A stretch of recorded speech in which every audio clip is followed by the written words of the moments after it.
Buenas tardes a todos y a todas. Muchísimas gracias por estar en esta tarde que, aunque es fea, tenemos la maravillosa presencia de Marlene Pérez Valdés con nosotros. Gracias también al partido, a los camaradas del partido, por acogernos en la sede y organizar conjuntamente este acto. Va a intervenir Ismael Sánchez, que sabéis que es el concejal de Izquierda Unida en el Ayuntamiento de Sevilla. Y primero presentar brevemente a la compañera Marlene Pérez Valdés, que aunque podéis tener la oportunidad, y así os recomiendo, de disfrutar del excelente programa de economía y de marxismo, porque realmente el programa es una escuela de economía política, en su programa en el Canal Caribe de la Televisión Nacional de Cuba, Cuadrando la Caja. Marlene Pérez Valdés es doctora en Ciencias Filosóficas en la Universidad de La Habana, donde ha sido profesora titular impartiendo marxismo. Es una comunicadora excelente, guionista y presentadora, como os he dicho, del programa actual Cuadrando la Caja, que trata de desgranar todas las problemáticas que Cuba enfrenta día a día, no solamente por el brutal embargo económico y por las actuales políticas que no solamente la doctrina Monroe, sino este miserable Donald Trump está intentando llevar a la isla para promover una asfixia total de todos los frentes, del financiero, del económico, de todas las perspectivas. Ella colabora en bastantes medios cubanos, como por ejemplo la editorial Océan Sur, el portal Cuba Debate, la revista La Girevillas. Ha publicado junto a Fray Beto y recientemente, y además tenemos la generosidad por su parte de divulgar su obra, su libro gratuitamente, ha publicado el libro Socialismo Cubano, Revolución, Marxismo y Comunicación. Es un excelente material ideológico para todos los que queramos divulgar y ayudar a Cuba en la batalla de ideas y explicar, frente a la barbarie y a la marea de fake news, de noticias falsas y de información que tratan de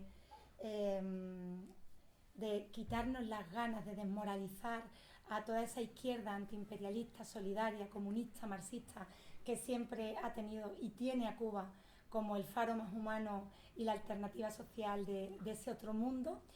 Pues frente a ese discurso de la barbarie, este libro nos va desgranando distintas líneas para tener argumentos políticos y en la batalla de ideas, tal y como Fidel nos dejó. Sabemos que este año, desde el MES, desde el Movimiento Estatal de Solidaridad con Cuba, estamos llevando distintas causas conjuntas desde todas las asociaciones, partidos y movimientos que estamos en ellos por el 100 natalicio de Fidel, 100 años con Fidel, y una vez más esa idea de la unidad frente al imperialismo, de la batalla de ideas y de luchar contra toda esa marea de fake news y de narrativas falsas que tratan de seguir imponiendo que es el fracaso del socialismo y no el embargo el que genera las múltiples dificultades que día a día tiene Cuba y que tenemos que saber, obviamente, enfrentar. Marlene nos ha dejado ese libro que podéis, tanto en el QR del cartel que tenéis como en la página de Cuba Información, donde hemos publicado todas las 14 intervenciones que en el Estado español va a estar haciendo. Tenéis el enlace directo para descargarlo y os invito a que lo leáis, porque seáis economistas o no, seamos marxistas o no, o hayamos estudiado economía política y marxismo, lo hace desde una pedagogía clara que nos ayuda, como os digo, a tener esa unidad en la batalla de ideas y en la explicación pedagógica en cualquier ámbito de lo que es hoy en día la defensa de Cuba y de lo que la doctrina Monroe, el bloqueo y la asfixia financiera están tratando de hacer con ese faro de humanidad y de internacionalismo que es Cuba. Desde la Sociedad Cultural Cubana Andalizada José Martí y desde el Movimiento Estatal de Solidaridad con Cuba, hago un llamamiento, sé que estamos entre camaradas, compañeros y amigos de la solidaridad con Cuba, a que hoy más que nunca nos unamos, porque sabemos que Cuba es la resistencia permanente, es un pueblo revolucionario ejemplar, es un pueblo que hoy Marlene Pérez Valdés le quisimos dar a esta ponencia, a este rato de compartir con ella, la mujer cubana ante la lucha antiimperialista, porque tenemos a la vuelta de la esquina ese 8 de marzo tan necesario hoy en día, pero Cuba nos ha enseñado cómo las mujeres y su pueblo en general, si saben de algo es de la resistencia y de la lucha antiimperialista en cualquier tipo de escenario, por más duro que sea. Hoy intentan de paralizar y de asfixiar a nuestro pueblo hermano, pero todos sabemos que si Cuba cae, es muy difícil que ese otro mundo en el que creemos sea posible, porque Cuba sigue siendo esa solidaridad internacional y ese ejemplo de cómo llevar a cabo una sociedad desde la justicia, desde ese socialismo que intentan construir en pleno siglo XXI. Y si algo me ha gustado de Cuadrando la Caja es que lo haces desde una mirada muy crítica, o sea, permites que en todas las contradicciones que hay en el pueblo y que tiene y que sufre el pueblo cubano, porque desde fuera a veces nunca vamos a entrar a juzgar, porque es el pueblo cubano el que sufre esas colas, sufre esa falta de luz, sufre esa falta de combustible, esa asfixia por todos los medios, pero lo haces como hemos podido ver desde una mirada muy crítica, permitiendo el debate y permitiendo que lleguen todas las visiones que tiene tu pueblo para hablar de cualquier tema financiero, de cualquier contradicción que se ha dado con el cambio de moneda, con todos esos procesos empresariales y autónomos que tiene que vivir el país, y permitiendo que todas las visiones estén para que sea un análisis realmente marxista y revolucionario dentro de la revolución. Así que muchas gracias por esa mirada crítica, muchas gracias por seguir siendo la voz de todos los antiimperialistas y de todos los comunistas y los cubanos convencidos en que solamente desde la solidaridad internacional, desde la unidad y desde esa voz que levante la verdad, más allá de todas noticias falsas que intenten desmoralizarnos, pues que estés tú a la vanguardia de todo ese discurso tan necesario hoy en día. Muchas gracias, bienvenida a esta ciudad, a esta casa donde siempre va a ser recibida. Y dejo ya a Ismael Sánchez.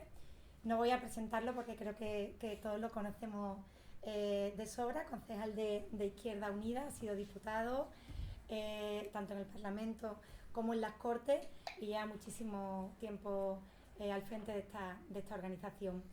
Tenemos la suerte de que lo cogemos todavía con Yesla, ha vuelto hace apenas 48 horas de Cuba y tiene una visión muy cercana de cómo está ahora mismo ese país hermano, y vamos a intentar que nos cuente la visión para después dejar a Marlene con la conferencia.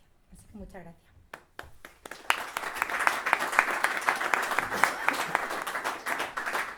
Compañeras, compañeros, camaradas, representación de la dirección del Partido Comunista de España en Sevilla, representación de la Unión General de Juventudes Comunistas de España en Sevilla, compañeros de fuerzas sindicales, del Movimiento de Solidaridad con Cuba, especialmente de la José Martí, impulsora de este acto, representantes también de plataformas y movimientos vecinales, cónsul general de Cuba, querida María Cristina, amigas y amigos todos, buenas tardes. Muchas gracias por acompañarnos en este acto que tiene un profundo sentido político, un profundo sentido humano y también un profundo sentido solidario en estos momentos tan difíciles. Quiero empezar, como no puede ser de otra manera, agradeciendo a Marlene su presencia hoy aquí y su disponibilidad en este acto. Ana ya la ha presentado, Marlene, una compañera cuya trayectoria intelectual y su compromiso con la revolución cubana son bien conocidos por todos y por todas las que estamos aquí. Para mí es un honor compartir, Marlene, contigo este espacio, esta charla, debate que, como bien ha dicho Ana, en el marco del 8 de marzo lleva por título La mujer cubana en la lucha antiimperialista, un tema histórico, pero también un tema de rabiosa actualidad. ¿Y por qué? Porque si hay algo que define el momento que vive hoy Cuba es precisamente la persistencia, es la agresión antiimperialista y desgraciadamente también agravada en los últimos tiempos por las nuevas directrices de hostigamiento del psicópata que gobierna la Casa Blanca, el señor Donald Trump. Aquí no hablamos simplemente de una política exterior hostil, hablamos de un bloqueo que ha sido recrudecido en los últimos tiempos y que está diseñados deliberadamente para asfixiar la economía cubana, para asfixiar a un pueblo, para hacer que un pueblo muera de enfermedad, que un pueblo entero muera de inanición, para impedir que este pueblo se pueda desarrollar bajo su soberanía y pueda tener algo tan simple como relaciones comerciales con otros países, incluso para dificultar la cooperación internacional y obstaculizar hasta iniciativas de solidaridad. Un bloqueo que pretende que nadie comercie con Cuba, que nadie coopere con Cuba, que nadie se solidarice con Cuba y hoy que ni siquiera nadie vaya a visitar de forma turística la isla. Un bloqueo que busca provocar el sufrimiento de la población para intentar conseguir algo que no van a conseguir, forzar un cambio político. Y esto tiene nombre y lo sabemos todos. Esto se llama guerra. Esto se llama guerra. Y es otra guerra. Porque saben que en Cuba, con la guerra tradicional, no podrán jamás alcanzar su objetivo. Porque si entran en Cuba con bombas, Vietnam va a ser un cuento de niños al lado de lo que se puede encontrar allí. Y ahora, pues todavía más grave la situación. Pretenden ir un paso más allá, amenazando ya no a Cuba, no ya al gobierno cubano, al pueblo cubano, sino al resto de países que pretendan tener relaciones con Cuba. Y esto es una auténtica barbaridad que va en contra de cualquier principio de derecho internacional.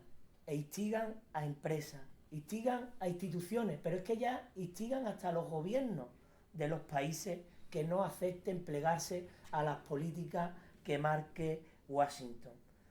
Bueno, y desgraciadamente el mundo ha cambiado, camaradas y compañeras y compañeros. La arquitectura tal y como la conocíamos tras la caída del nazifascismo después de la Segunda Guerra Mundial ya no es así. La arquitectura mundial ha cambiado, esa arquitectura ya no existe. Y hoy vivimos un momento geopolítico en el que el imperialismo estadounidense intenta mantener su hegemonía a base de sanciones, a base de amenazas, a base de chantaje. Una nueva expresión del fascismo, pero que es el mismo fascismo de siempre, que unas veces ha venido vestido con sotana, otras veces vestido de militar, otras veces presentándose a las elecciones, y ahora el señor Naranjito de la Casa Blanca y algunos psicópatas que lo acompañan, pues ha realizado una nueva expresión de este fascismo. Y lo vemos cada día. Lo vemos contra Palestina, lo vemos contra Venezuela, lo vemos contra Irán, lo vemos en todos los lugares del mundo donde el loco naranja, antes de entrar, ya tiene preparado el día después. Y le va funcionando. Desgraciadamente vemos cómo le va funcionando más o menos en algunos países. Pero en Cuba no. En Cuba el día después es absolutamente impredecible. Y por eso el señor Trump tiene miedo. Y por eso no es capaz de dar el paso. Y ahora veis que dice, controlaré la economía de una forma amable, simpática, amistosa. ¿Eso qué cosa es? ¿Cómo tu enemigo puede ser tu amigo? Eso es absolutamente imposible. Pero frente ante este escenario, el pueblo cubano no se doblega. Hemos tenido oportunidad de comprobarlo, como decía Ana, hace 2 días, mal contado. El gobierno no se doblega, la sociedad civil no se doblega, las instituciones no se doblegan, incluso la cohesión del pueblo podríamos decir que es cada vez más fuerte. Sentimiento antiimperialista, que siempre ha sido fortísimo en Cuba, pues cada vez es más fuerte gracias a el señor Donald Trump. Y hay gobiernos también, hay gobiernos que con valentía empiezan a marcar límites, cada uno a su forma. Lo estamos viendo ahora con México, algo también en Canadá, propio gobierno de España, que puede hacer, sin duda alguna, que puede hacer mucho más de lo que está haciendo, pero también está dejando claro que no va a permitir determinados usos, por ejemplo, el de las bases militares estadounidenses en territorio español, que no van a servir como lugar de repostajes, de lanzaderas para la agresión contra Irán. No es suficiente, por supuesto que no, pero yo no quiero ni imaginarme qué estaría pasando en estos momentos si en España gobernara la derecha y la extrema derecha. Una posición que muchos compañeros, desde sus legítimas posiciones de izquierda, están criticando. Y yo lo entiendo, nunca es suficiente, pero la realidad es que, como se está haciendo ahora mismo en España, también se está defendiendo la soberanía, también se está defendiendo el derecho internacional y también se está defendiendo a aquellos países que están siendo agredidos por los Estados Unidos de América o que pueden llegar a serlo. España no puede ser, el Estado español no puede ser plataforma de guerra para nadie, y eso se lo tenemos que dejar claro al señor presidente de los Estados Unidos. Y mientras tanto, bueno, desde Estados Unidos, una vez más, el señor Trump ha hecho el ridículo, amenaza con cerrar las relaciones comerciales con nuestro país, es decir, que no podamos vender nuestros productos allí. Yo me he tomado la molestia de buscar en el Ministerio de Relaciones Exteriores, el Ministerio de Comercio, cuánto supone nuestro mercado en Estados Unidos. Estamos hablando de 15.000 millones de euros en ventas comerciales al año en Estados Unidos, en el año 2025. 15.000 millones, que dicho así, bueno, pues la cifra puede parecer grande, pero conviene ver este dato desde otra perspectiva. España es un país con un Producto Interior Bruto de alrededor de 1,68 billones con B de euros.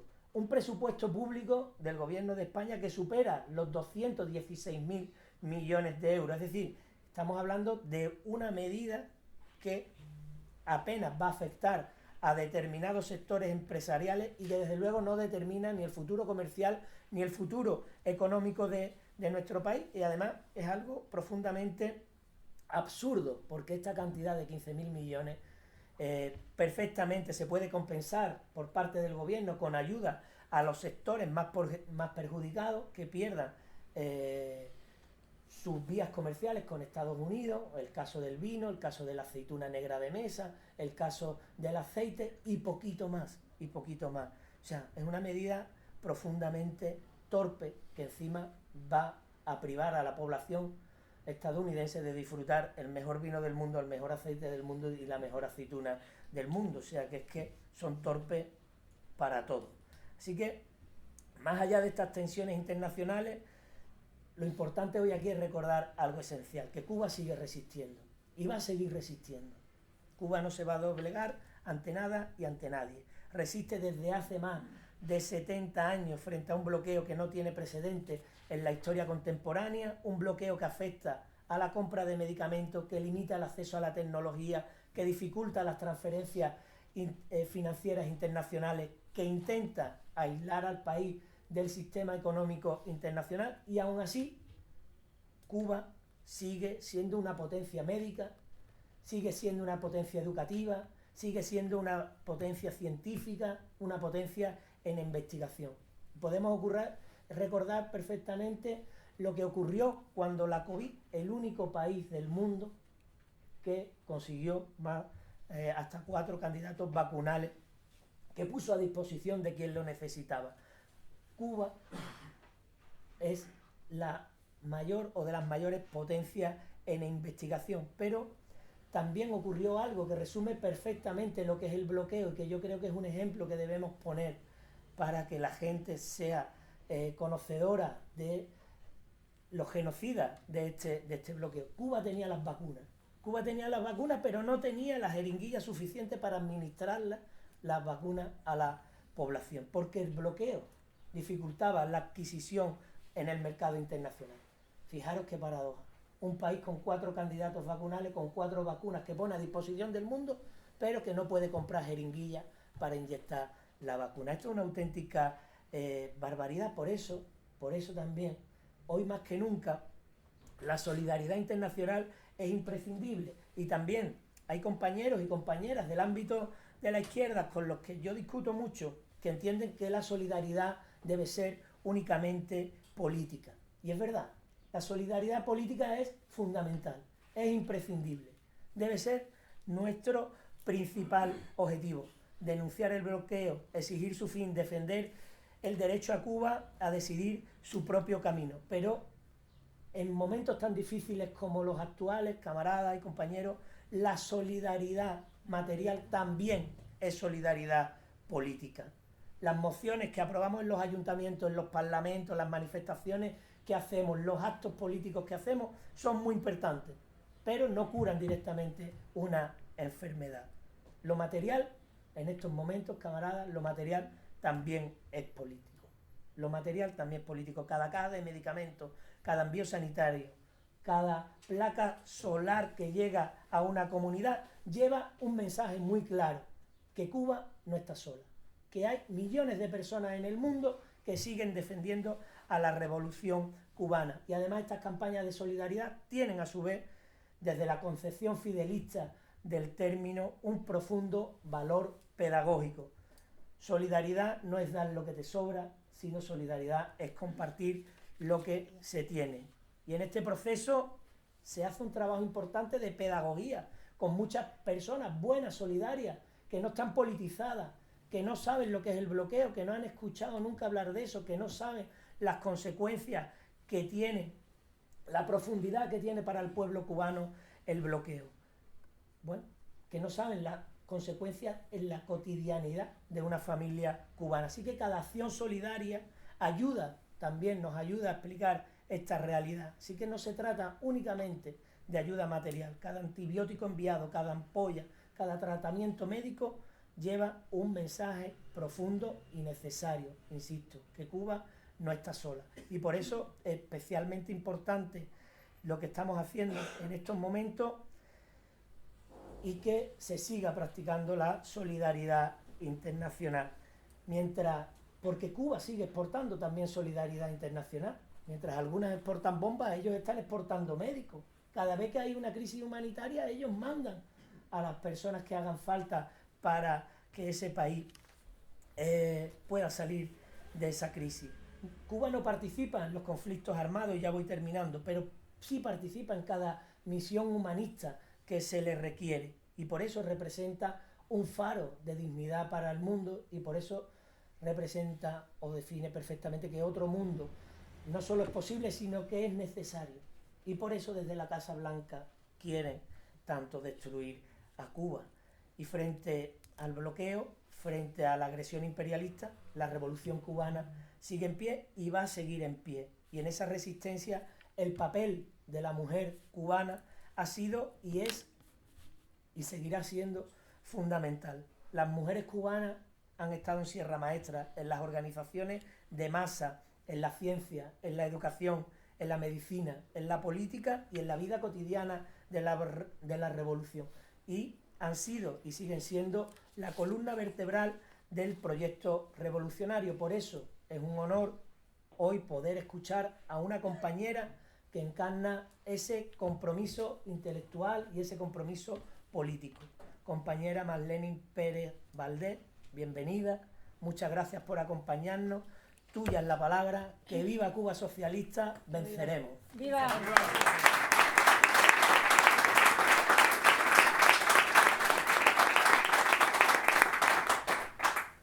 Bueno, yo tengo la tarea difícil de hablar después de ustedes dos, que son, además de hermanos, familia de Cuba, grandes oradores, por lo que acabo de apreciar, así que vamos a tratar de estar a la altura de ustedes y empezar agradeciéndoles la oportunidad que me han dado, porque si estoy aquí es gracias a todo ese movimiento de solidaridad en el cual ustedes participan como protagonistas. Entonces, en primer lugar, agradecerles la oportunidad de llegar y de eso que nosotros sabemos desde Cuba, que es que Cuba cuenta con muchos hermanos solidarios por todas partes del mundo, pues vivirlo en primera persona y conocerlo, ponerle caras, cuerpos, sangre a esas personas que posibilitan que la revolución cubana siga existiendo también desde la solidaridad y desde el internacionalismo del otro lado del mundo. Y para mí es un honor estar aquí con ustedes hoy realmente y tener el privilegio de interactuar, porque lo que más creo que sería oportuno y provechoso no es tanto que yo hable o a la cubana que les dé una muela aquí extensa, sino que tengamos un espacio para intercambiar y que ustedes me hagan las preguntas que consideren y yo, en la medida de mi humilde posición como ciudadana cubana, como profesora, como comunicadora, poderles dar las respuestas que están a mi alcance, ¿no? No tengo una varita mágica ni tengo acceso a información privilegiada. Les diría una respuesta desde mi posición combativa en la universidad, en mi centro de trabajo, que es estar codo a codo con algunos de los principales programas de la revolución, como es la Mesa Redonda, Cuba Debate, Confilo, que ya tuvieron a Gabriela por aquí, como es el sitio Fidel Soldado de las Ideas, que es un repositorio magnífico de toda la vida, la obra, la trayectoria cronológica, se puede encontrar ahí de Fidel. Y bueno, Cuadrando la Caja, que es el programa donde soy fundadora, guionista y conductora. Fíjense, y he estado aquí indisciplinadamente atendiendo el teléfono porque hoy operaron a mi abuela de una fractura de cadera en Cuba y ustedes han hablado mucho del bloqueo y el bloqueo a veces es abstracto e incluso para nosotros mismos dentro de Cuba se vuelve una abstracción y a veces cometemos el error de haberlo convertido en un cliché a lo interno de nuestro país, ¿no? Y muchas veces por eso se desconecta el diálogo, sobre todo con los más jóvenes. Ya se me está pegando el acento andaluz con los más jóvenes. Si eso es un día nada más, si me quedo una semana, bueno. Pues se desconecta ese discurso con los más jóvenes porque es que nacieron con las conquistas más importantes de la revolución y escuchando hablar de que no pueden ser mejores por culpa de algo tenebroso que se llama bloqueo. Y eso a veces corta el diálogo que debería existir todo el tiempo de manera orgánica entre las distintas generaciones y los más jovencitos.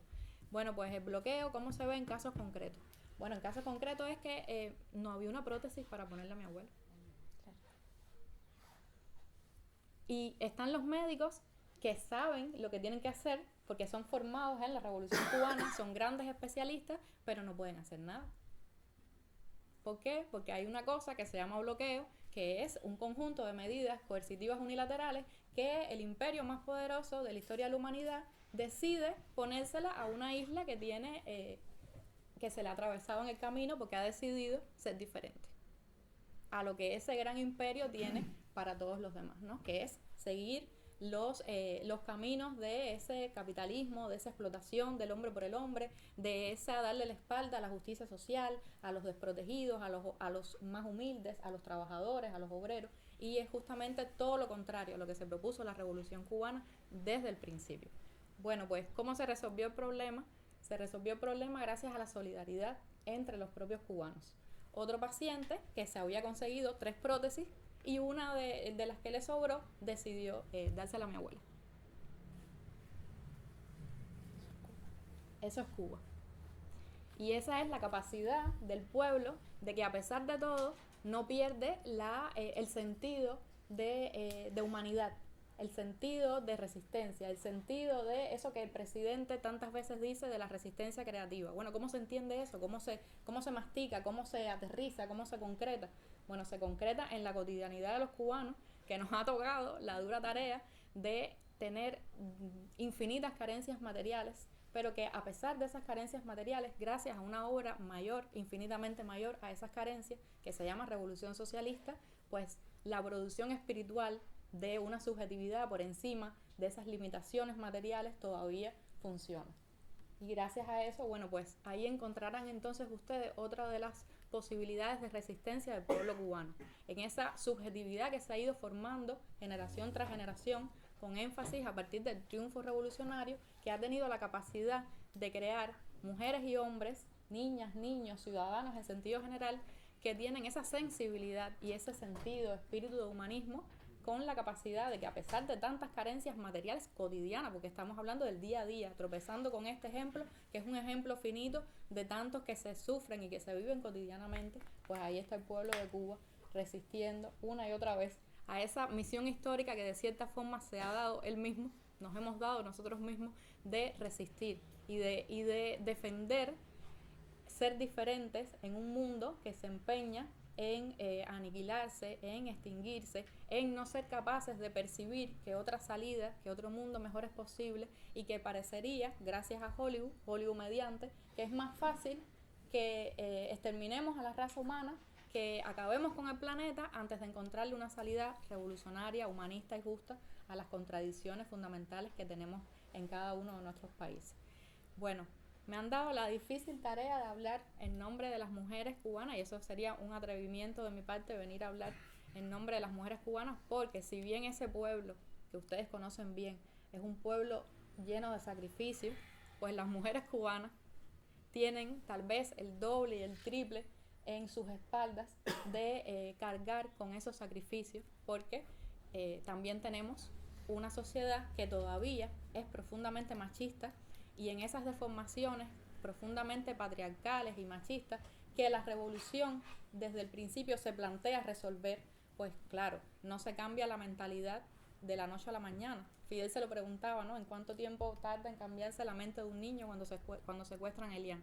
Pues por supuesto cambiar hábitos, tradiciones, costumbres, subjetividad cuesta mucho trabajo, pero en Cuba tenemos una larga tradición de feministas que incluso vienen de antes de la revolución del 59, pero que apenas se nota la influencia que tuvieron en la sociedad por una sencilla razón, y es que el feminismo no puede ser una lucha aislada y no puede ser una lucha desconectada de todas las demás luchas, y es uno de los principales talones de Aquiles que tienen los movimientos feministas actuales, ¿no? Que si usted va a defender solamente un pedacito de la injusticia en la cual se siente afectado y no se da cuenta que no pueden ser defendidos pedacitos aislados y desconectados de la justicia, pues no vamos a llegar a ningún lugar.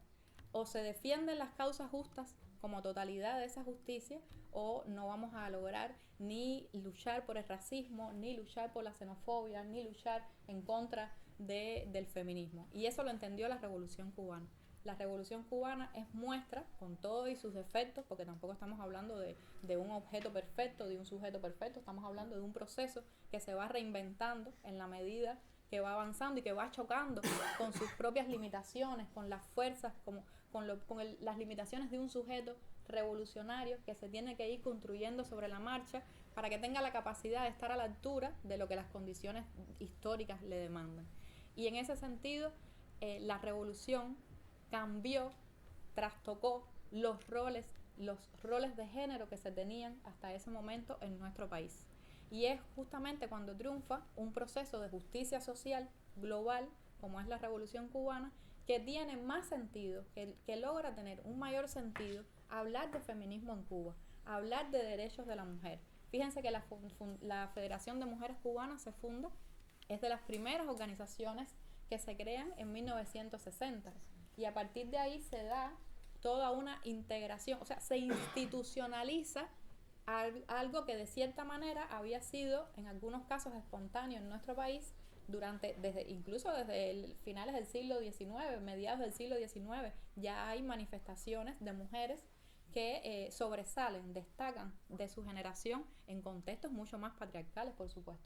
Pues es la Revolución Cubana la que logra institucionalizar esa defensa por los derechos integrales de las mujeres. Es decir, no era defender este pedacito del divorcio o del aborto o del derecho a trabajar, sino defender integralmente a las mujeres cubanas.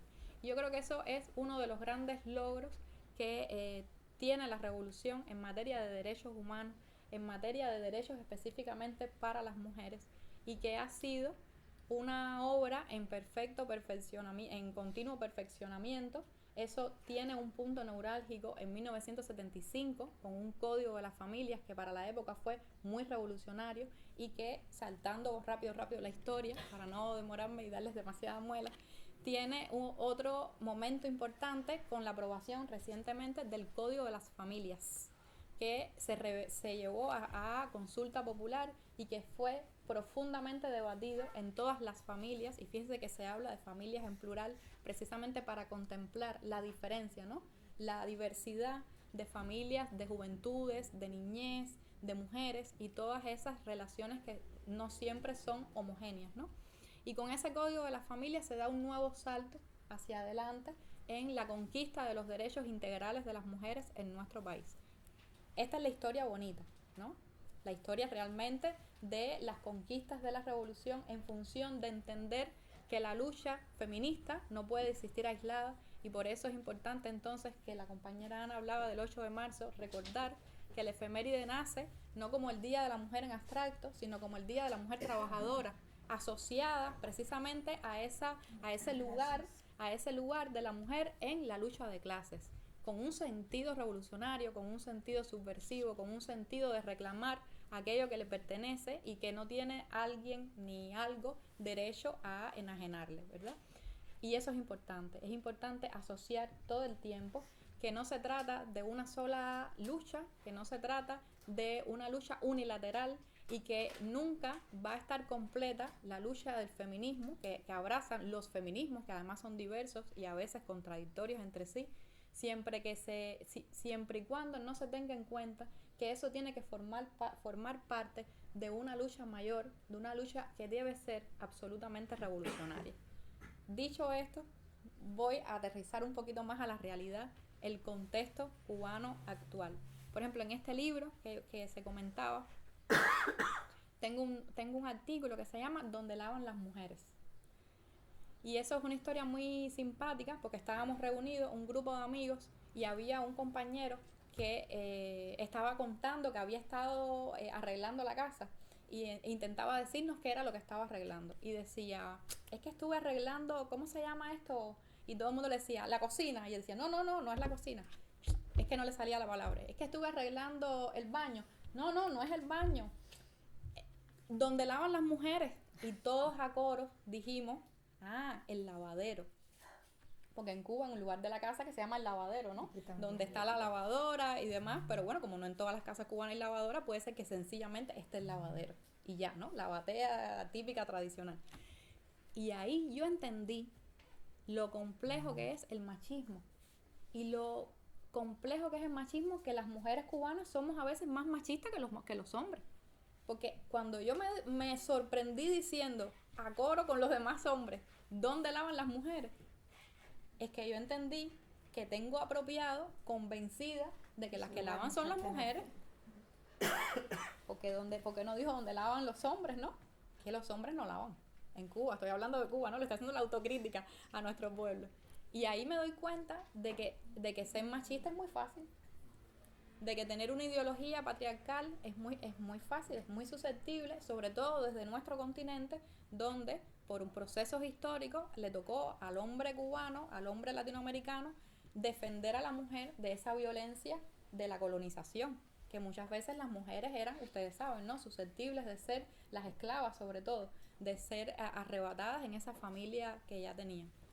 Pues esa es una de las explicaciones de las tradiciones, de las explicaciones históricas que tiene el origen del machismo en nuestros países. Esa necesidad del hombre de defender a la mujer de ser agredida. Bueno, pues las mujeres cubanas muchas veces somos machistas y por eso se reproduce que las abuelitas no dejan que los nietos frieguen o que los nietos laven. ¿Y qué cosa es eso? ¿Y tu novia no te lava? Pero qué barbaridad. Estamos hablando del siglo XXI, 26 años, siglo XXI, ¿verdad? Parece mentira, pero es nuestra cotidianidad. Y entonces, claro, la buena noticia es que los más jóvenes se están desconectando de esas prácticas machistas y que ya empiezan a representar una nueva luz donde hay una igualdad de género, donde se da de manera orgánica el enfoque de género, donde cualquiera puede lavar, cualquiera puede fregar y es visto como algo natural. Pero de mi generación hacia atrás, son los más revolucionarios, los que se sienten que tienen que lavar a la par de las mujeres, que limpiar a la par de las mujeres, y es un fenómeno de la Cuba revolucionaria. Para que ustedes vean qué complejo es una revolución que es progresista, que es de izquierda, que es comunista, que es socialista, que tiene ideas avanzadas y que entiende perfectamente que el revolucionario no puede ser machista. Y esa es la hipótesis de este texto, ¿no? El revolucionario, el hombre, la mujer revolucionaria, pues sencillamente no debería ser machista. Si entiende que se trata de conquistar todos los derechos de las personas, de los seres humanos por igual, y no unos derechos sí y otros derechos no. Entonces, si vamos a luchar por la igualdad de oportunidades, de derechos, de deberes de los hombres y las mujeres, pues sencillamente tenemos que desterrar de nuestra ideología, de nuestro modo de ver la vida, al machismo. Y el revolucionario, el hombre revolucionario, la mujer revolucionaria, pues sencillamente es un lujo que no se puede dar. Y por ahí va la hipótesis de este artículo dentro del libro, y además, encuadrando la caja, nos hemos dado la tarea, que es un programa, como explicaba Ana, que intenta aportar una visión desde la economía política de los fenómenos más complejos de la economía cubana. Vaya tarea, hablar de economía cubana en Cuba, en la televisión, y que además sea un programa aterrizado sobre los hechos más polémicos, como la dolarización parcial de la economía, como el mercado cambiario, como los problemas macroeconómicos que tenemos, como la creación de negocios privados. O sea, las preocupaciones reales del pueblo llevadas a la pantalla con panelistas que no siempre piensan igual, tratando de fomentar un debate desde el pensamiento crítico, cosa que cuesta mucho trabajo y que no siempre lo logramos, pero es el objetivo fundamental del programa. Pues ahí hemos llevado también la agenda de la mujer cubana en la economía. ¿Cuál es la posición, por ejemplo? Y con esto voy a terminar. Uno de los problemas fundamentales que tienen ahora mismo las mujeres cubanas es precisamente el de tener doble jornada de trabajo. Y es un fenómeno también de cierta manera internacional, no es que sea solamente de Cuba, lo que pasa es que en Cuba se le agregan todas las dificultades materiales con las cuales tenemos que convivir invariablemente. Pues las mujeres cubanas, sobre todo, tienen doble jornada laboral porque son, en esto el sentido común dice que donde lavan son las mujeres, bueno, pues tienen la responsabilidad de ser las cuidadoras por excelencia. Es decir, se responsabilizan en esta modernidad tan sofisticada y tan atractiva, donde la mujer tiene que ser buena en el trabajo y buena físicamente, tiene que estar arreglada y tiene que estar impecable, porque tiene que lucir bien, porque tiene que ser inteligente, porque tiene que estar bien preparada, porque tiene que demostrar competencia, pero luego tiene que llegar a la casa y ocuparse de los hijos, del esposo, de la familia, del abuelo, de la madre, porque sencillamente la sociedad le otorgó el rol de que son las cuidadoras por excelencia. Y bueno, estamos hablando de igualdad de oportunidades y un código de las familias que es de avanzada y una constitución que también lo tiene en cuenta, pero luego cómo se ve eso en la realidad, cómo llevamos eso a la práctica. Y es uno de los grandes desafíos que tenemos en la Revolución Cubana hoy. ¿Cómo logramos que esa ley de avanzada, que esa legalidad que sí recoge toda la igualdad de deberes y derechos, se manifieste en esa familia que se demora un poquito más en ir actualizándose con respecto a las leyes? Pues eso es uno de los grandes retos, porque si bien tienen igualdad de oportunidades para el salario, si es la mujer cubana, y es válido para la mujer en otra geografía, pues si es la que tiene que dejar de ir al trabajo para cuidar a la madre o al padre o al niño o a un amigo o al que sea, porque es sencillamente el rol que la sociedad le ha dado, bueno, pues ya se está perdiendo esa igualdad de oportunidades, pues se está cargando. ¿Y quién cuida? Al cuidador. Es decir, son una serie de fenómenos que hemos estado intentando también llevar al programa para que no se pierda dentro de un programa de economía ese enfoque de género que es tan necesario para, en esto que les he insistido y que me parece que es donde está el centro neurálgico del análisis, que es o se defienden todos los derechos por igual o no se conquista ninguno, ¿no?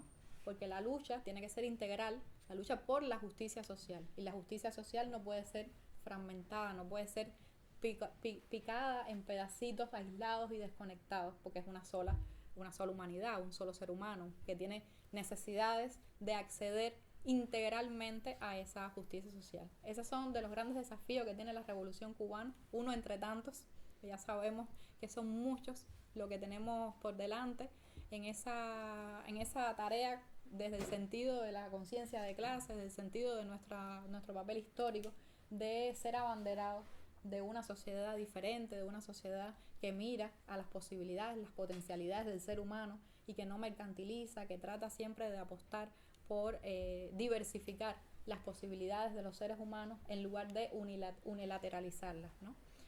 Yo lo voy a dejar aquí, espero que ustedes me hagan muchas preguntas y yo estar a la altura de poderlas responder. Y si quieren, creo que el debate o el intercambio no necesariamente tiene que ser solamente sobre temas de género. Creo que se puede aprovechar exactamente para hablar sobre cómo se encuentra nuestro país, todo lo que ustedes necesiten y sientan curiosidad al respecto, pues aquí estoy para responderlo en la medida de lo posible.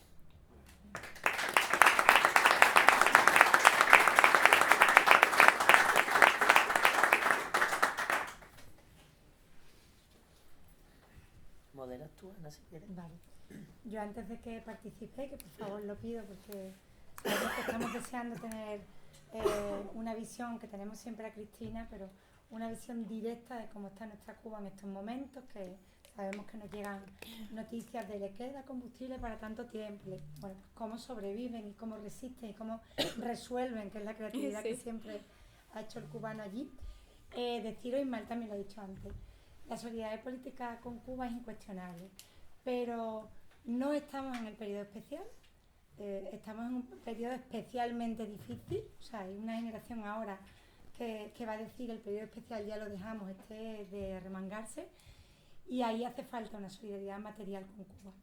Desde el MES, el Movimiento Estatal de Solidaridad con Cuba, donde está la compañera Diana, está el partido, estamos las asociaciones, en Andalucía todas las asociaciones de solidaridad con Cuba estamos trabajando juntas y estamos coordinadas. Llevamos campañas a lo largo de todo el tiempo. Son ya solamente de la provincia de Sevilla, llevamos ahora ya, creo que es el 4º contenedor que vamos a preparar desde Morón de la Frontera con los compañeros de Morón, pero en unidad desde toda Sevilla y desde todo material que se pueda aportar sanitario. Mandamos maletas de medicamentos urgentes todas las semanas. Entonces, sí es verdad que os pido, desde los movimientos vecinales, en los núcleos, en las sedes de Izquierda Unida del partido, que si no sabéis cómo hacer llegar las donaciones, preguntéis o directamente meteros en la José Martí o en la página de Cuba Información, donde está toda la campaña del mes, para hacer llegar todo lo posible. También está aquí nuestra compañera Basi de Sodepaz, que le agradezco porque directamente se encargan todas las semanas de priorizar, ya que Alfonso es médico, sabe la prioridad, sabe cómo mandar los medicamentos, sabe lo que es más importante y la prioridad de cada hospital. Basi, si quieres, por favor, completar un poco la información de qué es prioritario ahora, te lo agradecería. Antes de que... Creo que ahora mismo prioritario es todo. Pero bueno, vamos, teniente, como habéis dicho, Diana y Ismael han estado allí, se han llevado como 5 cajas, maletas de 125 kilos de medicamentos y bueno, y nosotros vamos ahora, el día 18 vamos para allá, 4 personas que nos vamos a llevar 14 cajas de medicamentos, material sanitario, leches para niños con bajo peso, que recientemente nos han donado una buena cantidad, y bueno, y todo lo que podamos llevar para allá lo vamos a llevar. Esto lo estamos haciendo, como sabéis, durante todo el año, como dice Ana. También hacemos actividades que también voy a comentar, que el día 14, sábado 14, en la sede del PK de Bellavista tenemos una actividad en la que hacemos comida popular, comidas, para que el dinero que se recauda sirve para o bien comprar material que en ocasiones nos piden, como ahora por ejemplo nos han pedido, y vamos a llevar agujas espinales para poner para las parturientas, meterle la epidural, que bueno, ya hemos mandado, pero nos están pidiendo, porque les hacen falta más, nos están pidiendo alguna serie de cosas que para ese dinero lo dedicamos a comprar aquí en una empresa farmacéutica que distribuye a los hospitales, por lo cual a precios más económicos, no es precisamente en ninguna farmacia. En mandar también puntualmente cajas por paquetería, que bueno, pues cuesta también dinero, pero bueno, también eso le dedicamos a ese dinero o las aportaciones de gente que no puede ir a la actividad, o que a pesar de eso pues, quiere hacer una aportación, bueno, pues con mediante Bizum nos hacen aportaciones también. Y bueno, y que la solidaridad de eso es un granito de arena lo que aportamos, pero creo que entre todos, creo que el año pasado y este año se continúan mandando contenedores a nivel de todo el estado, también estamos preparando ya de Morón, que va a salir este año. Ya la compañera Elsa el día 12, el día 13 llega aquí para coordinar ella. La compañera Elsa, una compañera de Ciego de Ávila, Cuba, de Morón de Ciego de Ávila, que ayuda en la coordinación para los hospitales de toda aquella zona, provincia. Y nada, y bueno, pues que yo pido que entre todos colaboremos, porque la solidaridad política es muy importante, que se sepa lo que ocurre allí, pero esto también es muy importante. Que bueno, nosotros lo llevamos haciendo desde hace muchos años y ahora más que nunca creo que Cuba nos necesita. Yo quisiera sobre eso reforzar eso que usted acaba de decir, porque la ayuda que ustedes están gestionando está marcando la diferencia. Porque es que estamos en un momento tan crítico de un bloqueo totalmente quirúrgico que está intentando por todos los medios asfixiar completamente al pueblo de Cuba para lograr aquello que desde los años 60 se propusieron, que es rendir al pueblo económicamente para que se distancie de su proyecto social y político y del gobierno.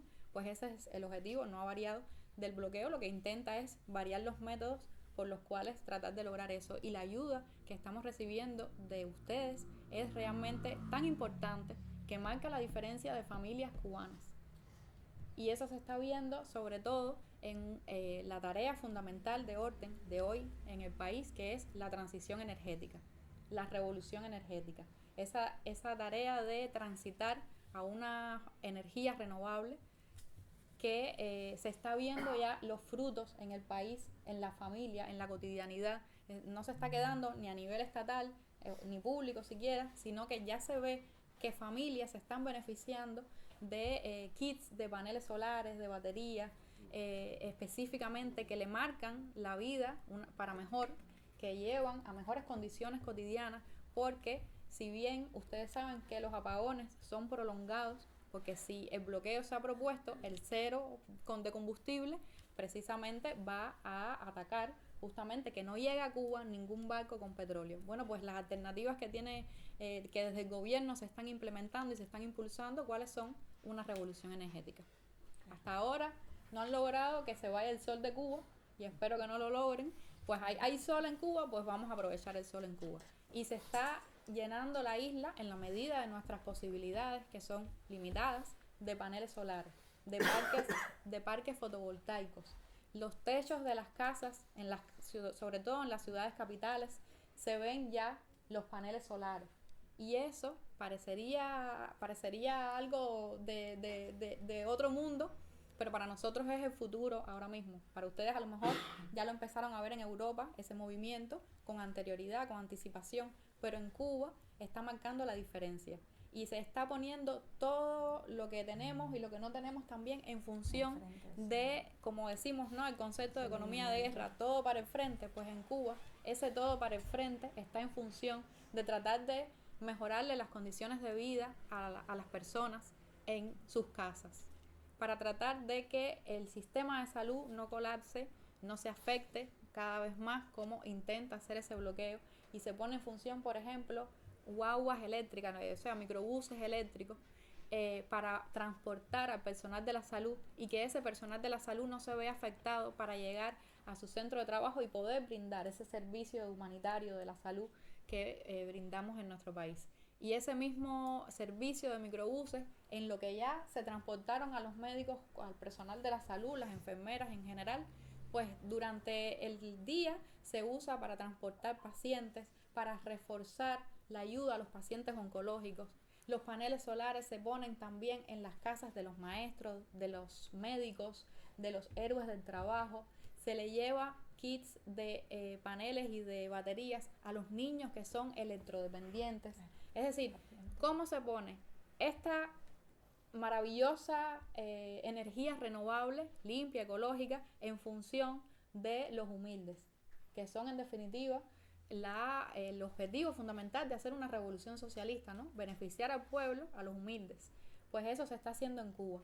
Y lo que ustedes están aportando, que sé también que tiene que ver con esto de las fuentes de energía renovable y también con las medicinas sobre todo, les reitero, como cubana, marca la diferencia. Y se siente como cada ayuda, cada granito de arena, cada ayuda, por muy pequeña que parezca, por muy simple o por muy sencilla, pues es un gran gesto de solidaridad, es un gran gesto de humanidad que en la práctica, en la praxis, en el día a día, está mejorando las condiciones de una familia, las condiciones de un obrero, de la persona más humilde dentro de la revolución, del que no tiene a lo mejor un familiar en el exterior que lo pudo ayudar por otra vía, del que no se ha podido beneficiar porque tenga acceso a un trabajo mejor remunerado. Pues esos son las familias que fundamentalmente ustedes están ayudando. Así que yo como cubana les agradezco una vez más y se lo agradeceré constantemente esa labor que hacen cotidianamente y pedirles que sí, que no lo dejen de hacer, que no se dejen vencer y que no se cansen de seguir apoyando y de ayudando al pueblo cubano, porque de verdad que marca la diferencia. Bueno, pues, Pedro. Sí. Buenas tardes y agradecer a la Sociedad Cultural José Martí y al Partido Comunista la posibilidad de que contemos hoy aquí con la compañera Marlene, porque yo creo que es un lujo para todos nosotros no tener esa posibilidad hoy aquí. A mí me gustaría tocar un tema que en nuestro país es quizás el más lacerante en el tema del machismo de la sociedad en la que estamos viviendo, ¿no? Que son los asesinatos de mujeres. En España son decenas de mujeres las que mueren asesinadas por sus parejas o por sus exparejas todos los años.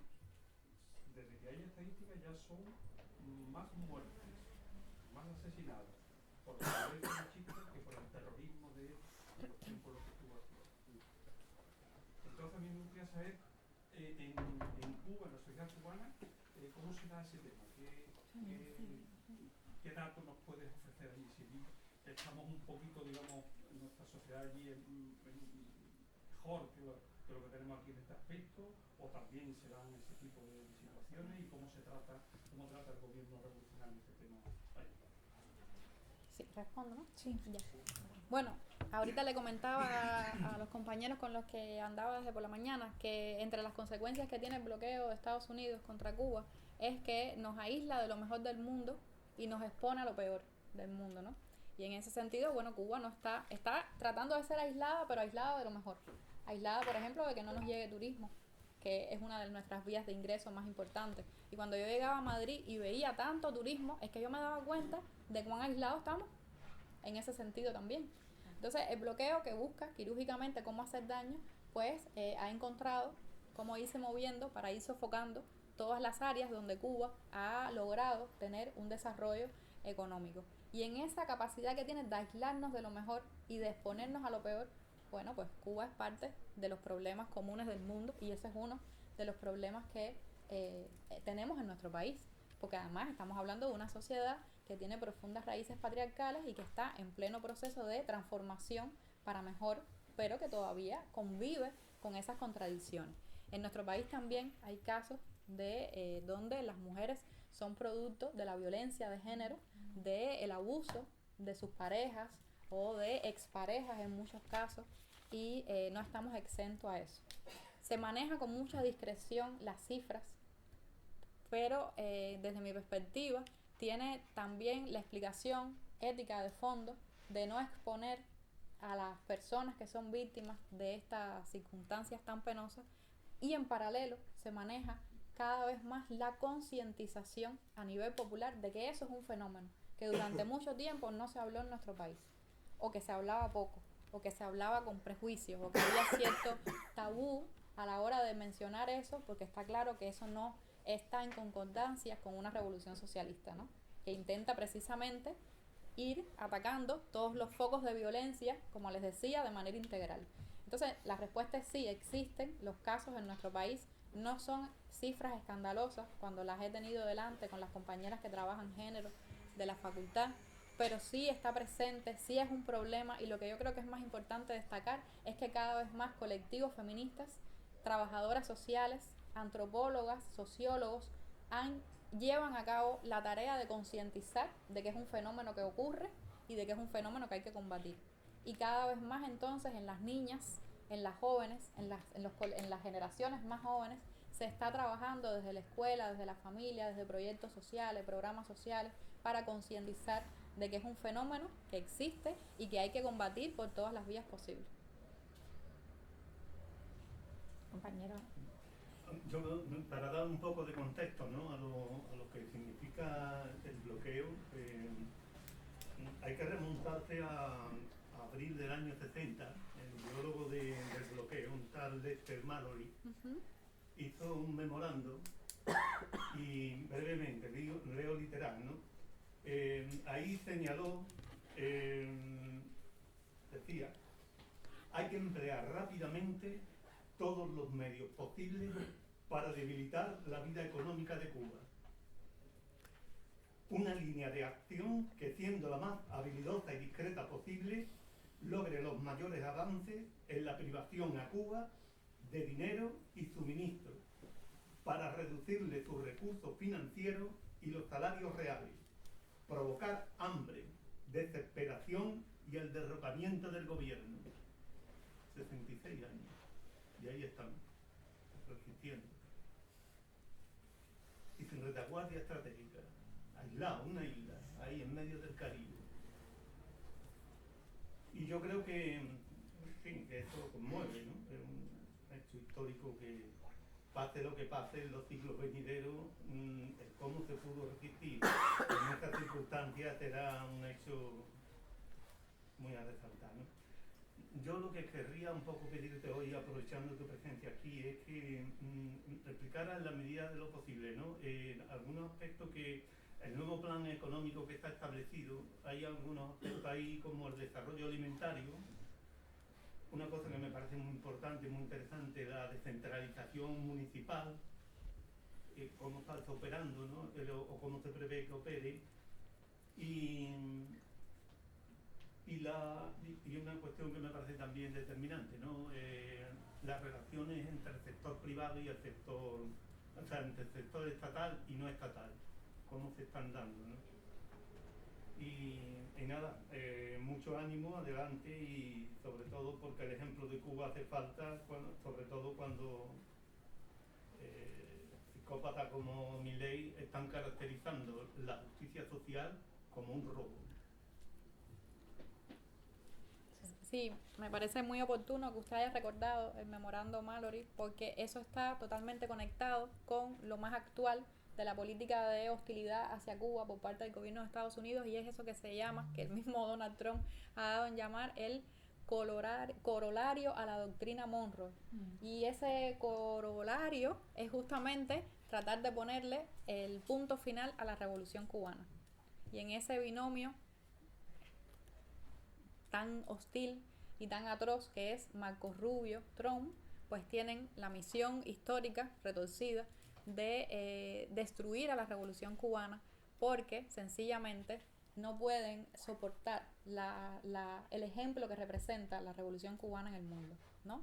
Parecería mentira que un imperio de esas proporciones le tenga tanto pavor y tanto temor a una pequeña revolución socialista que está resistiendo 67 años ya. Sí, efectivamente.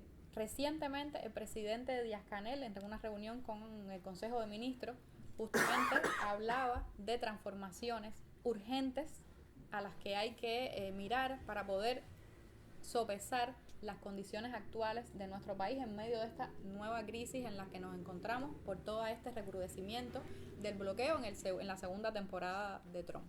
Y entre las principales cuestiones que planteaba de esa transformación que es urgente, que es necesario llevar a cabo, estaba la de la descentralización de las funciones del gobierno y derivar eso a una mayor autonomía por parte de los municipios y de las empresas.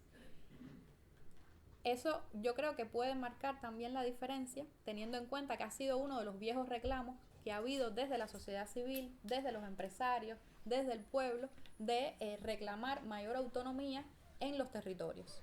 Y eso es algo que está sobre la marcha ahora mismo, de cómo cada territorio puede gestionar su propio presupuesto, cómo cada territorio puede disponer de ese presupuesto de acuerdo a las necesidades que sabe que tiene.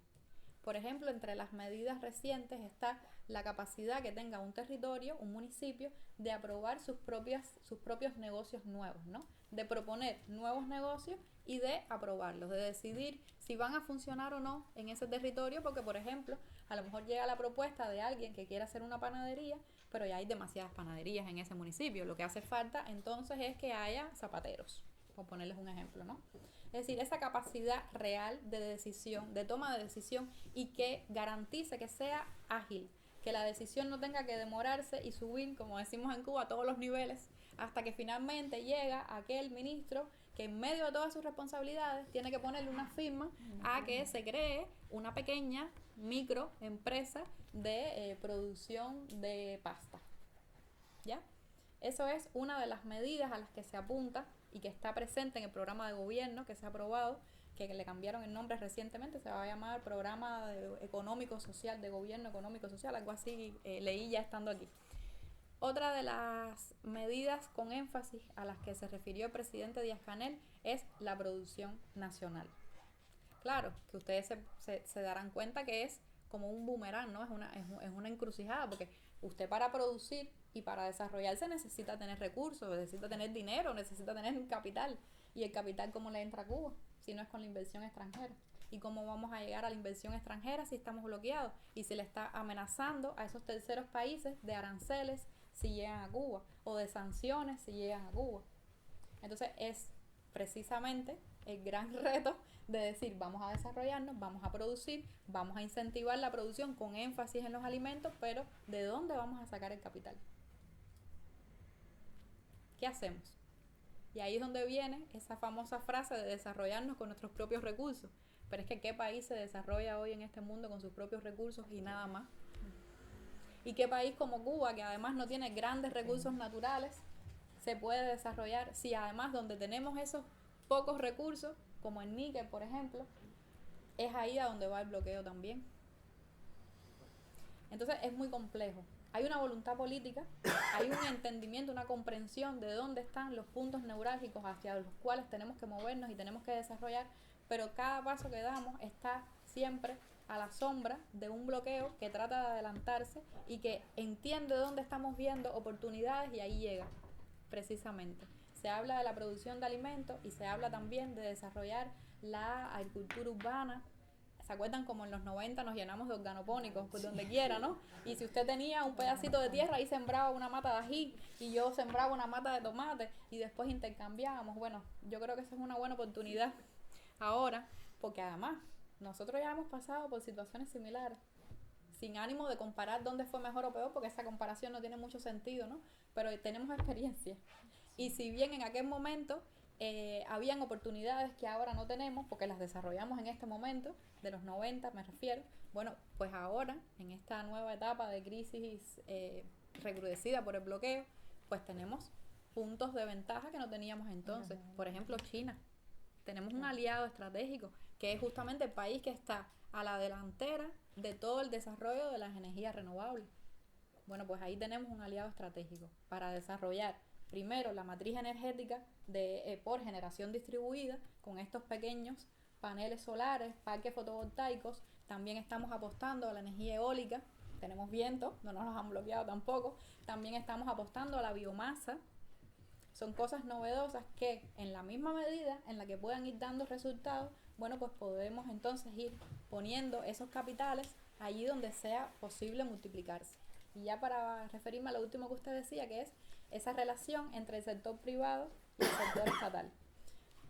Creo que para nadie es un secreto que en los últimos años en Cuba, con énfasis, se ha apostado por desarrollar las MIPYMES, ¿no? Micro, pequeñas y medianas empresas. Formas de propiedad en esta escala, pequeñas, medianas y micro capacidad de producción privada, de propiedad privada. Bueno, pues eso tiene que estar muy bien llevado de la mano en una revolución socialista. Y por eso se insiste tanto en que se haga un encadenamiento productivo entre el sector privado y el sector estatal. Que no se creen empresas privadas al azar, sino que esas empresas privadas sean productoras. Tratar de potenciar que no sean tanto de servicios, comercializadoras, sino que produzcan, que le aporten al país, que le aporten al pueblo, que estén precisamente desarrollándose de manera estratégica. Y uno de los modos de desarrollarlo estratégicamente es encadenándolos productivamente con el sector estatal. Por ejemplo, el Estado tiene la infraestructura creada. Hay mucha capacidad creada a lo largo de la isla de fábricas, de empresas, de almacenes, que tienen la logística ya desarrollada, pero no tienen recursos para arreglarlo, no tienen recursos para renovarlo, no tienen los recursos, el capital que necesita para echar a andar esas fábricas. Bueno, pues ahí viene la oportunidad a que el sector privado, la inversión extranjera, que puede ser un sector privado cubano, que puede ser un sector privado extranjero, es decir, capital extranjero, que no necesariamente tiene que estar solo, que estamos apostando porque haya propiedad mixta, que se integre la propiedad estatal con la propiedad privada, porque creemos que de esa manera es más conveniente para el desarrollo de la revolución, porque podría solamente de esa manera esa riqueza que va a irse quedando en manos privadas, pues ponerse en función del desarrollo colectivo y no del enriquecimiento de determinadas personas. Pues ahí entra a jugar ese encadenamiento productivo. Tenemos ejemplos de privados que han ido a esta infraestructura ya creada y están echándolas a andar, las pusieron a producir, las rescataron. No se echó a perder esa infraestructura que en otro momento la revolución creó y está funcionando en este encadenamiento que por supuesto hay que seguir incentivando, porque cuesta mucho trabajo cambiar la mentalidad. Y durante mucho tiempo vimos como un prejuicio a la propiedad privada y al mercado. Y esos son procesos que sobre la marcha están, y es un debate que se está dando en nuestro país ahora mismo. Hay otra palabra pedida. Bueno, para agradecerte primero la manera tan pedagógica que estás teniendo de explicar qué es resistir al imperio siendo vecino del imperio, que ya es mala suerte. Has mencionado antes a China. Quería preguntarte la efectividad del bloqueo yanqui cierra también todas las relaciones con China o el gigante asiático tiene la fuerza y no sé si el valor suficiente para empujar a Estados Unidos y decir que, bueno, seguir con algunas relaciones o no sé cómo... Eso entre nosotros diríamos una pregunta trampa, pero bueno, me voy a dejar provocar. No, lo de pedagógica se me sale por lo de profesora, pero bueno. Yo creo que el bloqueo es más o menos efectivo de acuerdo a lo que decía cada país, a lo que cada país quiera dejarse imponer, desde su soberanía, desde su poder de autodeterminación. Entonces, en la misma medida, en lo que quiera y para no ser injusto, en lo que pueda, ¿verdad? Porque hay muchos países hermanos que hasta cierto punto más no pueden hacer, ¿verdad? Desde su capacidad política. Pero en sentido general, tratándose de China, que no es el caso, y que es el gran temor del imperialismo estadounidense, la gran amenaza real desde el punto de vista económico. Eso es pataleo, parece, también. Exactamente. Bueno, pues yo le digo, desde mi posición de ciudadana común de Cuba, que toda la tecnología esta fotovoltaica que tenemos en Cuba es gracias a China, en primer lugar. Es gracias a que China no se ha dejado doblegar y no se ha dejado amenazar o no cede ante esas amenazas constantes de perjudicar a todo aquel que se relacione y que se quiera relacionar con Cuba. Yo creo que sería justo decir que estamos agradecidos como pueblo de la ayuda, de la colaboración bilateral que se está manteniendo y agradecer precisamente que China sea abanderada de las energías renovables y que Cuba se esté viendo beneficiada de que haya un país que también le planta cara al imperialismo estadounidense y que apuesta por hacer las cosas de otra manera. Yo creo que sí, que en sentido general contamos con China, como contamos con otros países también, y que esa ayuda tiene un peso también importante en nuestra cotidianidad. Teniendo en cuenta la escalada agresiva que es creciente diariamente por parte de la administración Trump, ¿no? Y de todos los poderes que conforman el imperialismo norteamericano, que desgraciadamente se está saliendo por la suya en imponer cambios políticos en diferentes países de diferentes continentes, ¿no? Veremos cómo queda el tema de Irán. La pregunta que yo quiero hacerte es si a pesar de la falta de recursos, de que se supone eso dicen los contrarrevolucionarios, ¿no? Que más de 500.000 jóvenes se han ido de la isla y de muchos más problemas que son lacerantes y que son muy difíciles de solucionar, conociendo la estrategia de Cuba, de la Revolución Cubana, que es la guerra de todo el pueblo, en caso de una agresión ya, diríamos, extremada o extrema, se está desarrollando esa estrategia de cara a que la resistencia de verdad pueda, porque claro, de eso también son conocedores los agentes de la CIA y todo lo que ellos analizan y los datos que toman de cada país, ¿no? Y en este caso también de Cuba. Ya hemos visto por qué le salió también el tema de Venezuela, del secuestro de Maduro, y por qué han matado a toda la cúpula militar en Irán, que dice que hasta de las cámaras de tráfico la habían, bueno, me imagino que se había enterado por los medios de comunicación, ¿no? Los habían hackeado y ahí tenían los datos de... Entonces, a mí lo que más me duele y lo que más me preocupa es que, por lo que te decía antes, de que la falta de recursos actuales que tiene Cuba y que muchos jóvenes, influidos también por las redes sociales, de que bueno, el país no tiene futuro ninguno y están deseando de salir de la isla, ¿hasta qué punto se puede garantizar, diríamos, una resistencia? Estamos hablando de resistencia armada, por supuesto, a una invasión por parte de Estados Unidos. Bueno, le voy a responder con menos conocimiento de todas las preguntas anteriores porque, bueno, ya esos son elementos muy específicos que no tengo acceso yo, que es a cómo se está manejando, porque además debe ser bajo el más estricto secreto cómo se maneja en nuestro país ahora mismo todos los planes de defensa. Pero lo que sí se ve, que es a lo que me puedo referir, lo que sí se ve es que el país no ha dejado de prepararse. Bueno, no ha dejado de prepararse desde que triunfó la revolución, pero con énfasis en estos últimos tiempos, desde el 3 de enero, y constantemente se están haciendo días de la defensa, todos los fines de semana. Le pongo el ejemplo, yo vivo al lado del aeropuerto de Ciudad Libertad, que fue un aeropuerto bombardeado cuando Girón. Fue uno de los aeropuertos que fueron bombardeados cuando el ataque por Playa Girón, el previo, la antesala a ese ataque. Y yo escucho constantemente el ruido de los helicópteros, ¿no? Que se van moviendo. Es decir, hay un movimiento de defensa armado en nuestro país que es visible, que es palpable cotidianamente. Y eso se ve también, se puede ver en la televisión, porque es constantemente se está transmitiendo esos ejercicios donde el ejército se prepara, el ejército hace exhibiciones, donde el ejército cubano muestra cuáles son sus capacidades combativas. Y yo creo que sí, que en sentido general no se ha perdido esa perspectiva de la necesidad de estar preparados, alertas a la defensa en el momento en que sea necesario acudir a ese recurso, que esperemos que no sea necesario, por supuesto, pero no es un secreto para nadie que el pueblo cubano, y Fidel tiene una frase que todos los cubanos usamos constantemente, que es que hay que saber tirar y tirar bien, y nos hemos preparado desde el principio en esa psicología de la guerra de todo el pueblo.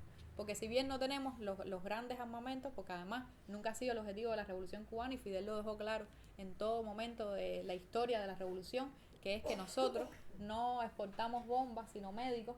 Nuestra política es la política de la paz, del entendimiento humano, pues sí estamos con capacidades de defendernos donde sea necesario. Y yo creo que la mayor arma que tiene el pueblo de Cuba es esa capacidad de dignidad y de sentido del momento del deber que tiene con la revolución que tanta sangre ha costado históricamente. Y ese sentido de la dignidad le da la capacidad al pueblo de saber que a pesar de todas las carencias materiales, que a pesar de todas las dificultades históricas, porque no son de este momento, son históricas, pues hay algo mayor que la vida individual, y es que es necesario defender esa revolución que tanto sangre de los mejores hijos de Cuba, de la República, de la nación, le ha costado. Y el mejor ejemplo que tenemos, desgraciadamente, reciente, es el de los 32 cubanos que perdieron la vida en Venezuela. No sé si ustedes prestaron atención a una foto que circuló por las redes donde estaba Trump, Marcos Rubio y el de la CIA. Y yo hice una publicación en Facebook que casualmente me la censuraron en Facebook porque dice que era acoso sexual. Ustedes me dirán, ¿de qué manera? Bueno, sí, o sea, sabemos que son pedófilos y lo peor de la sociedad estadounidense, ¿no? Pero bueno, ¿de qué manera una foto donde Trump estaba así, Marco Rubio estaba así y el de la CIA estaba así, puede ser acoso sexual? Bueno, va y lo es. Pero casualmente lo que ellos estaban viendo en ese momento era en tiempo real, fíjense qué nivel de depravación, en tiempo real el ataque de los Delta Force en Venezuela. Y lo que estaban viendo en paralelo en ese ataque era cómo 32 cubanos se batían hasta el final para defender su posición, la posición que le dieron en ese lugar de seguridad personal, muchos de ellos, otros eran ingenieros, ni siquiera estaban en la DSP en ese momento. Eso es lo que expresa, lo que capta esa foto. Y el siguiente momento de esa foto es que en esa incontinencia verbal que tiene el presidente de los Estados Unidos, se le va a decir que el pueblo cubano era un pueblo bravo. Es que él lo vio. Él vio cómo 32 cubanos se batieron hasta dar su propia vida por defender al presidente de otro país, ni siquiera al presidente nuestro, pero es que era la misión, defender al presidente de un país hermano. Y eso tiene consecuencias, tuvo consecuencias a la psicología de esas personas que están justamente jugando con el destino de toda la humanidad. Ese es el pueblo cubano. Porque esos 32 cubanos no son excepcionales, más allá de haberlo demostrado con su propia vida. Es que son el ejemplo, la muestra de muchos 32 cubanos que están repartidos a lo largo de la isla. Y yo creo que ese es un buen escarmiento que en los últimos tiempos ha dado la revolución sin necesidad de ir a una posición mucho más hostil, mucho más agresiva, que no sea la de cumplir con el deber de defender a la patria donde quiera que se les haya dado esa misión. Bueno, pues muchísimas gracias a todos y a todas. Ismael va a cerrar con una información también importante. Bueno, agradecer a Marlene. No, yo les agradezco a ustedes, honestamente. La ponencia, conferencia y el debate posterior al que se ha prestado, que yo creo que nos ha servido a todas y a todos en este momento histórico para hacer un análisis concreto de la realidad concreta por la que está atravesando Cuba, pero que a su vez nos ha servido también para hacer un análisis completo de la geopolítica mundial. Sumar a los agradecimientos anteriores al camarada y compañero David Dorado en su condición de doble militante de la José Martí y del partido por el apoyo técnico que ha prestado a sus actos, que siempre se nos olvida agradecer a la gente que hace los trabajos invisibles y que sin los cuales sería imposible poder desarrollar este tipo de actividades. Y terminar con un llamamiento a una concentración unitaria que vamos a tener en la ciudad de Sevilla bajo el título No al bloqueo contra la agresión imperialista a Cuba el próximo 19 de marzo a las 19 horas. Es muy fácil de recordar, 19 a las 19 en la Puerta Jerez. Una concentración unitaria convocada bajo el paraguas del MESC, pero que se hará llegar a lo largo del día de hoy y de mañana un cartel ventana para que cada organización pueda incluir su logotipo como convocante de esta movilización. Es decir, convoca MESC, apoya Partido Comunista de los Pueblos de España, PCOE, José Martí, da igual, cada uno pone su logotipo y puede hacer su difusión propia, ¿vale? Esta concentración unitaria de todo el movimiento de solidaridad con Cuba en la ciudad y provincia de Sevilla, de la comunidad de cubanos residentes en nuestra provincia y de todos los partidos antiimperialistas, internacionalistas, y también se suman las principales fuerzas sindicales que radican en nuestra ciudad y en nuestra provincia. Es decir, que va a ser previsiblemente una convocatoria importante a la que no debemos faltar. Y usaremos el hashtag Cuba no está sola para moverlo en redes sociales. ¿De acuerdo? Así que nos vemos, si no nos vemos antes, nos emplazamos el 19 a las 19 en Puerta Jerez. Muchas gracias a todos y a todas por vuestra asistencia.